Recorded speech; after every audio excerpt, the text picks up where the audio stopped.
Welcome back guys, Radhe Radhe. आज के इस वीडियो में मैं आपको दिखाऊंगी कि किस तरीके से मैं अपने स्किन के हेयर को रिमूव करती हूँ, वो भी रेज़र की हेल्प से। क्योंकि मैं कोई भी ब्लीच नहीं यूज करती हूँ फेस पे, और वैक्स भी मैंने काफ़ी टाइम से छोड़ रखी है, फेस पे नहीं यूज कर रही हूँ। तो मैं रेज़र का ही इस्तेमाल करती हूँ। चाहे आईब्रो हो, चाहे स्किन के हेयर हो, मैं सब इसी से रिमूव करती हूँ। तो कैसे करती हूँ, ये चलिए वीडियो में देखते हैं। सबसे पहले मैंने एलोवेरा जेल को अपने फेस पे लगाया, बालों को सेपरेट किया, और ये वाला रेज़र आप किसी भी कॉस्मेटिक शॉप से परचेस कर सकते हैं। तो मैंने सबसे पहले अपने गालों पे जो मेरे हेयर हैं उनको पहले हटाना शुरू किया, क्योंकि सबसे ज़्यादा ग्रोथ मुझे इधर और चिन एरिया पे होती है। तो मैंने सबसे पहले इसको रिमूव करना स्टार्ट किया। आप देख सकते हो कितनी ज़्यादा हेयर ग्रोथ हो रखी है। 1 मंथ के अंदर इतनी हेयर ग्रोथ हो गई, क्योंकि थोड़ी बहुत मुझे पीसीओडी की भी दिक्कत थी, तो उसके बाद से मेरी हेयर ग्रोथ बढ़ चुकी है। तो सबसे पहले आप भी करिएगा, तो जिधर हेयर ग्रोथ ज़्यादा है पहले उधर से स्टार्टिंग करिएगा। अब उसके बाद आते हैं हम लोग चिन एरिया पे। ये जो चिन एरिया पे इससे करने पे एक फ़ायदा और हो जाता है, जो हमारे लिप्स के नीचे जो चिन का एरिया होता है, वहाँ पे आपने देखा होगा ब्लैक हेड टाइप के, वाइट हेड टाइप के हो जाते हैं। तो ऐसा करने से वो भी रिमूव होने में हेल्प मिलती है हमें काफ़ी ज़्यादा। और फिर उसके बाद मैंने अपर लिप्स करना स्टार्ट किया। अपर लिप्स भी मैं इसी की हेल्प से बहुत अच्छा कर लेती हूँ। थ्रेडिंग से मुझे बहुत पेन होता है। पेनलेस मेथड है गाइस ये, बिल्कुल भी आपको पेन नहीं होगा। हाँ, थोड़ा सा सावधानी आपको रखनी पड़ेगी, क्योंकि अगर आप न्यू हैं तो आप बहुत स्लोली स्लोली करिएगा, बिकॉज इसमें कट लगने के चांसेस होते हैं। और कुछ ऐसे भी रेज़र आते हैं जिसमें कट लगने के भी चांसेस बहुत ही मिनिमम होते हैं, क्योंकि उनकी डिज़ाइन ही ऐसे बनी होती है जिग-जैग टाइप में। लेकिन ये एकदम प्लेन रेज़र है, इसमें थोड़े चांसेस ज़्यादा हैं, तो आप थोड़ा संभाल के करिएगा। तो एक साइड का तो सीधे हो गया था, इधर का थोड़ा तिरछा मिर्छा करके करना पड़ता है रेज़र, क्योंकि इधर साइड से उल्टा पड़ता है। इधर उल्टी डायरेक्शन में करना होता है इस साइड से, और दूसरी साइड से सीधी डायरेक्शन में। तो दोनों साइड का अपर लिप्स भी ऑलमोस्ट हो गया है। इसके बाद मैं दूसरे साइड का गालों का हेयर रिमूव करूँगी, पहले अपर लिप्स कंप्लीट होने के बाद।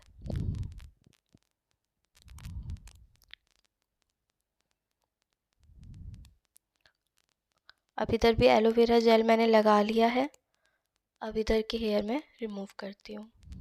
और जहाँ जहाँ आपने रेज़र यूज किया है, अगर वहाँ पे आपको थोड़ा भी इरिटेशन हो रहा है, तो आप वहीं पे अपना ये प्रोसेस रोक करके आइस क्यूब से आप अपने चेहरे को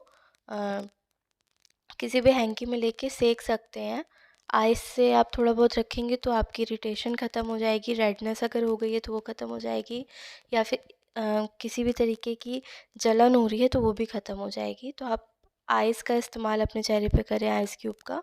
और अगर नहीं हो रही है तो बहुत अच्छी बात है।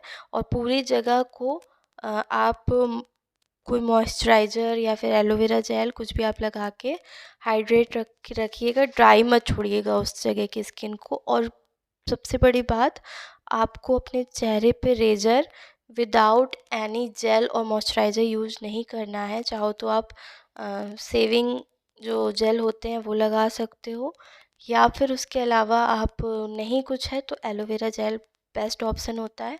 एलोवेरा जेल यूज करिए, या फिर कोई भी आपके पास बॉडी लोशन है, या फिर आपके पास कोई भी मॉइस्चराइज़र है, क्लेंजर है, आप वो लगा के अपना ये हेयर रिमूव आप करिए। अब आती है फ़ोरहेड की बारी। तो फ़ोरहेड पे भी मेरे बहुत ज़्यादा इस समय हेयर ग्रोथ हुई है, क्योंकि फ़ोरहेड काफ़ी टाइम से मैंने क्लीन नहीं किया था। लास्ट टाइम भी मैंने खाली अपने चीक्स पर और चिन पे कर लिया था, अपर लिप्स कर लिया था, बट फ़ोरहेड छोड़ दिया था, क्योंकि मुझे जाना था मैरिज में और मेरे पास ज़्यादा टाइम नहीं बचा, तो मैंने जल्दी जल्दी सब कर लिया था। सबसे अच्छी बात, आपके पैसे बहुत बचते हैं। अगर आप वैक्सिंग भी करवाते हैं तो भी आपके काफ़ी अच्छे खासे पैसे ख़त्म हो जाते हैं, खर्च हो जाते हैं। आप थ्रेडिंग करवाएंगे तो पेन बहुत होता है। तो सबसे अच्छा मेथड है कम पैसे में पेनलेस मेथड, यही होता है कि आप इससे। और बहुतों को लगता है कि ये यूज करने पे आपकी हेयर ग्रोथ बढ़ जाती है, तो ऐसा कुछ नहीं है। मेरे इससे ज़्यादा ही हेयर ग्रोथ पहले होती थी, जब मुझे मेरा पीसीओडी ख़त्म नहीं हुआ था तो मुझे इससे ज़्यादा हेयर ग्रोथ होती थी। अब तो बहुत मिनिमम होती है, वो तो टाइम इतना हो गया इसलिए मेरी हेयर ग्रोथ इतनी बढ़ गई है फेस की, वरना इतनी भी नहीं होती है। आप तो ये मिथ है एक तरीके का कि आप ये यूज़ करेंगे तो ज़्यादा हेयर ग्रोथ होगी, ऐसा कुछ नहीं है। बस मेरे फेस पे मैं कोई ब्लीच नहीं यूज करती हूँ, तो मुझे जल्दी जल्दी करना पड़ता है क्योंकि हेयर ब्लैक ब्लैक दिखने लगते हैं तो उससे चेहरे का कलर भी डाउन लगने लगता है और काफ़ी मतलब अजीब सा चेहरा लगने लगता है हेयर ग्रोथ अगर आपके फेस की बढ़ गई है तो। इसलिए मुझे बहुत जल्दी जल्दी करना पड़ता है, लेकिन अभी टाइम ज़्यादा हो गया था, 1 मंथ के ऊपर हो चुका है, तो इसलिए आपको इतनी ज़्यादा हेयर ग्रोथ दिख रही है।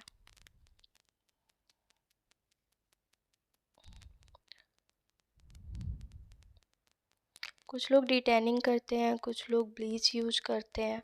मैं अभी तो ब्लीच मैंने बिल्कुल रोक रखी है, अपने फेस पे बिल्कुल नहीं यूज करती हूँ, काफ़ी समय हो गया। वैक्सिंग भी मैंने रोक दी है अपने फेस पे। अभी मेरा यही एक ऑप्शन है रेजर वाला, मैं यही करती हूँ काफ़ी टाइम से और मुझे इसका कोई भी साइड इफ़ेक्ट नहीं दिखा है। बस ये है कि मेरे स्किन पे पिंपल है इस समय, तो थोड़ा बहुत ध्यान दे दे के करना पड़ा, वरना इतनी जल्दी मैं करती हूँ कि सब पता ही नहीं चलता कब में ख़त्म हो गया, पूरा कंप्लीट कर लेती हूँ। क्योंकि बहुत टाइम से प्रैक्टिस है ना, तो डर नहीं लगता है बिल्कुल।